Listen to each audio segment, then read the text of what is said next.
آج ہم نے ایک آیت پڑھی جس آیت میں ایک انسان کے بارے میں کہا گیا، اللہ نے کہا، اللہ نے قرآن میں کہا، ایک انسان پوری امت، ان ابراہیم کان امتا، امت محمدی اس وقت کتنی بڑی ہے؟ پوری دنیا، 7 بر اعظم، کتنے لوگ ہیں؟ یہ ساری ایک امت ہے، امت محمدی ایک امت ہے۔ اسی طرح موسیٰ علیہ السلام کے بارے میں کہا جاتا ہے کہ جب وہ فرعون سے نجات پا کر جب لشکر کو لے کر گئے تو اس وقت اس لشکر کی تعداد 6 لاکھ تھی۔ وہ موسیٰ علیہ السلام کی امت تھی۔ اس دور کے اندر 6 لاکھ کا لشکر تھا، جو ایک امت تھی موسیٰ علیہ السلام کی۔ لیکن ایک ایسے انسان کو اللہ تعالیٰ اتنی عزت بخش رہے ہیں، اللہ کہہ رہے ہیں ان ابراہیم کان امتا، کہ ابراہیم علیہ السلام خود ایک انسان پوری امت تھے۔ اتنی شان تھی ان کی، اتنا بڑا ایمان تھا ان کا۔ تو ان کی ایک دعا کے بارے میں آج بات کرنی ہے ابراہیم علیہ السلام کی، جو آج کے دور کے لحاظ سے بہت ضروری ہے، اور ہم بہت سے لوگ نماز میں وہ دعا پڑھتے بھی ہیں۔ انہوں نے کیا دعا مانگی تھی؟ رب اجعلنی مقیم الصلاۃ۔ یہ ہم عموماً نماز کے اندر دعا یہ پڑھتے ہیں، رب اجعلنی مقیم الصلاۃ، کہ میرے رب مجھے نماز قائم کرنے والا بنا۔ یہ نہیں کہا کہ نماز پڑھنے والا بنا۔ نماز پڑھنا اور چیز ہے، نماز قائم کرنا اور چیز ہے۔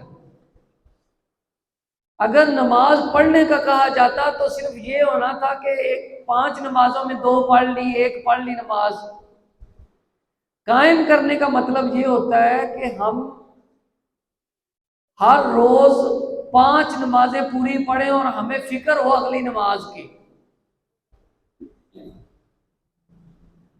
زیادہ تر لوگ ایسے ہوتے ہیں جو نمازیں 5 نہیں پڑھتے، کسی نے 4 پڑھ لی، کسی نے 3 پڑھ لی۔ اکثر لوگ فجر کی نماز نہیں پڑھتے، سوئے رہتے ہیں، باقی پڑھ لیتے ہیں۔ اکثر لوگ میں نے یہ بھی دیکھا، جو کہ بڑا ہی حیران کن بات ہے، بہت سے لوگ ایسے ہوتے ہیں جو فجر کی نماز پڑھتے ہیں، باقی نہیں پڑھتے، حالانکہ فجر کی نماز بڑی مشکل نماز ہے۔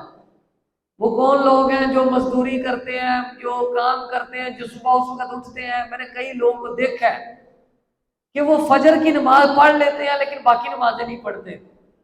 تو اللہ تعالیٰ نے نماز قائم کرنے کا مطلب یہ کہا ہے کہ نماز قائم کرنا اس طرح ہے کہ آپ نے 5 نمازیں پڑھنی۔ اور ابراہیم علیہ السلام جو دعا کر رہے ہیں، رب اجعلنی مقیم الصلاۃ، کہ نماز قائم کرنے والا بنا۔ اب اس سے آگے جو بات ہے وہ بہت زیادہ اہمیت کی عمل ہے، اور خاص طور پہ اس دور کے لحاظ سے آنے والا وقت اور یہ جو وقت چل رہا ہے یہ بہت فتنوں کا دور ہے، اور خاص طور پہ اولاد کے لحاظ سے یہ بہت ہی اہمیت کا عمل ہے۔ جس انسان کی اولاد اچھی نہیں ہوگی وہ سب سے بدقسمت ہوگا۔ جس انسان کے پاس پیسے ہوں، صحت ہو، دنیا کی ساری نعمتیں ہوں، لیکن اولاد اچھی نہ ہو، اولاد نافرمان ہو، تو پیسہ کسی کام کا نہیں۔ ابراہیم علیہ السلام آج سے 4000 سال پہلے کیا دعا مانگ رہے ہیں؟ رب اجعلنی مقیم الصلاۃ ومن ذریتی۔ ذریہ جو ہے یہ لفظ، اس کا مطلب یہ ہے کہ اولاد نہیں بلکہ اولاد سے بھی آگے اگلی اولادیں، جو اگلی اولادیں چلتی رہتی ہیں، نسل۔ اور آگے کہا ربنا وتقبل دعا، رب اجعلنی مقیم الصلاۃ ومن ذریتی ربنا وتقبل دعا، یعنی کہ صرف اپنے لیے نماز نہیں مانگی، اپنی اولاد کے لیے بھی نماز مانگی، اور پھر اولاد کی اولاد کے لیے بھی نماز مانگی کہ وہ نماز قائم کرنے والے بنے. اور آگے یہ جملہ بھی بولا ربنا وتقبل دعا، ہے ہمارے رب، اے ہمارے رب ہماری دعا قبول فرما.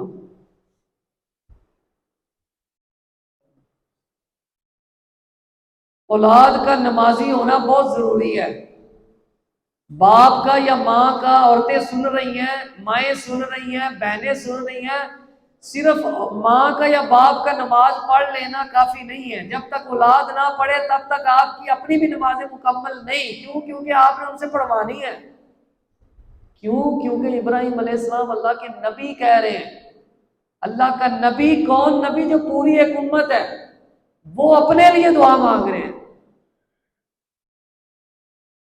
اور اس دعا کرنے کے بعد آپ اندازہ کریں اس انسان کے ایمان کی کیفیت دیکھیں. اسی دعا کے بعد انہوں نے کیا دعا مانگی؟ ربنا اغفر لی، اپنے لیے اور اپنے والدین کے لیے، ولوالدی وللمؤمنین یوم یقوم الحساب. یہاں پر انہوں نے صرف مغفرت اپنے والدین کی اپنی نہیں مانگی، اور صرف یہ سوچ لینا کہ میں اپنی مغفرت مانگ لوں، اپنے والدین کی بھی مانگ لوں، نہیں.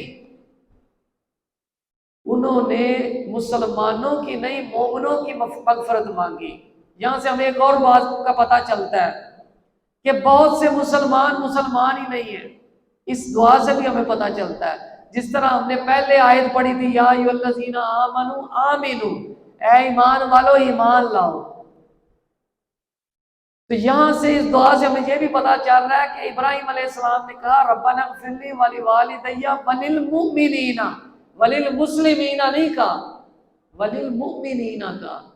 اگر وللمسلمین کہتے تو پھر اس کا مطلب تھا جس انسان نے لا الہ الا اللہ محمد الرسول اللہ پڑھا ہے، چاہے وہ شرابی ہے، زانی ہے، سود خور ہے، مشرک ہے، قبروں کی پوجا کرنے والا ہے، تو اس کے لیے وہ سارے ہی مسلمان ہیں. جو لا الہ الا اللہ محمد رسول اللہ پڑھ لے وہ مسلمان ہے، چاہے وہ شراب پینے والا ہے، زنا کرنے والا ہے. لیکن ابراہیم علیہ السلام کہہ رہے ہیں ربنا اغفر لی ولوالدی وللمؤمنین، مومنوں کی. مومن شرابی نہیں ہوتا، مومن زانی نہیں ہوتا، مومن سود خور نہیں ہوتا. وَلِلْمُؤْمِنِينَ يَوْمَ يَقُومُ الْحِسَابِ، حساب کے دن، جس دن حساب ہوگا اس دن کے لیے دعا مانگ رہے ہیں. اب اگر ہم مومن بن جائیں آج کے دور میں 4000 سال بعد، تو وہ ہمارے باپ نے ہمارے لیے بھی دعا کی. جملہ پوری امت محمدی کے لیے دعا کی، امت موسیٰ کے لیے، امت عیسیٰ کے لیے، امت یحییٰ کے لیے، سب کے لیے، سارے انبیاء کے لیے جو ابراہیم علیہ السلام کے بعد آئے. اللہ ہمیں مومن بنا دے، یا اللہ ہمیں مومن بنا دے. اور یہ خاص طور پر دعا ربی جعلنی مقیم الصلاۃ ومن ذریتی، جس میں ہماری اولاد کے لیے دعا ہے. اللہ سب سے پہلے ہمیں نمازی بنائے. ہماری نمازیں بھی مکمل نہیں ہیں، ہمارے سجدے وہ سجدے نہیں ہیں، ہمارے رکوع وہ رکوع نہیں ہے. سبحان ربی العظیم، رکوع میں جب ہم جاتے ہیں تو پڑھتے ہیں سبحان ربی العظیم. پاک ہے وہ رب جو بہت عظیم ہے. یہ بہت بڑا جملہ ہے.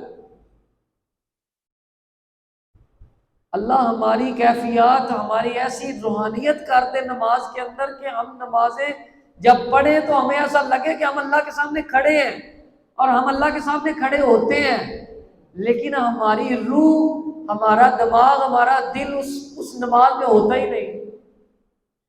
اللہ ہماری نمازوں کو ٹھیک کر دے. اللہ ہمیں انبیاء علیہ السلام کی ان دعاؤں پر عمل کرنے کی توفیق عطا فرمائے. اللہ ہماری اولادوں کو نمازی بنا دے.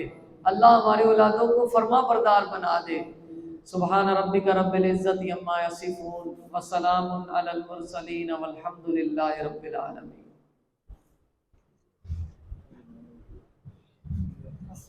وعلیکم السلام.